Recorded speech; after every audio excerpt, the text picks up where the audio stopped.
The NFL hosting its Pro Bowl game this Sunday after a bruising week that could test the league in ways it hasn't been before tested. As we've reported, Brian Flores, the fired head coach of the Miami Dolphins, is suing the NFL, three other teams, and really kind of all the rest of them, the Dolphins, the Giants, and the Broncos. He's alleging racial discrimination in hiring and that he was subjected to sham interviews. He also alleges the owner of the Dolphins offered him $100,000 for each loss in 2019 so that they could get a better draft pick. The NFL, the teams mentioned, deny all the claims. Coach Flores will be going up against one of the most powerful and richest institutions in this country. He says it's about integrity of the game. He wants others to join the lawsuit, but so far as we know, he's still the only one. Michael McCann, now a legal expert for Sportico and law professor also at the University of New Hampshire. Michael, thank you. The NFL almost certainly is going to file a motion to get this thrown out. You know they will. What are the chances this suit even survives?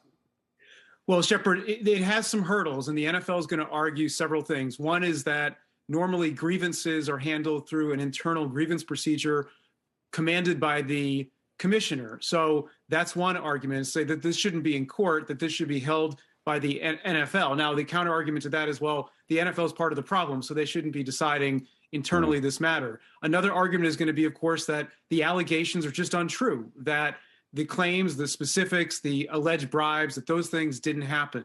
And also the NFL will likely say that these teams are acting in compliance with the rule. The Rooney Rule, of course, is the rule that requires teams to interview minority candidates, that teams are trying to meet the terms of that. And the argument that the interviews are shams, the NFL will likely say, well, there weren't sham interviews. We know that coaches sometimes back out at the last second. Josh McDaniels took a deal with the Colts several years ago and then backed out at the last second. So there are definitely some defenses, but we'll see. Well, if somehow Flores gets past the motion to dismiss and all the rest, that opens up a Pandora's box, doesn't it? It really does, because at that point, pretrial discovery will commence.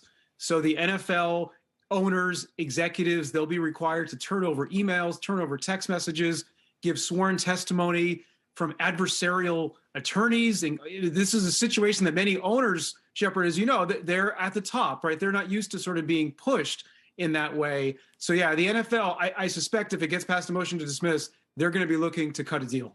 You know, that $100,000 to lose games, that's a bribery allegation, plain and simple. Could that turn criminal? It could. I mean, we haven't really seen prosecutors go in that direction. There was a point shaving scandal involving Boston College basketball back in the 70s. And there the mafia was involved. There was a conspiracy charge, RICO. To get there here, I'm not sure, because it does open the Pandora's box, right? That teams do tank. We know they do it, maybe not so blatantly, but I'm not sure they're going to go in that direction. Yeah, that pay to tank's another thing, but I hear you. Brian, great to see you. Have a good weekend.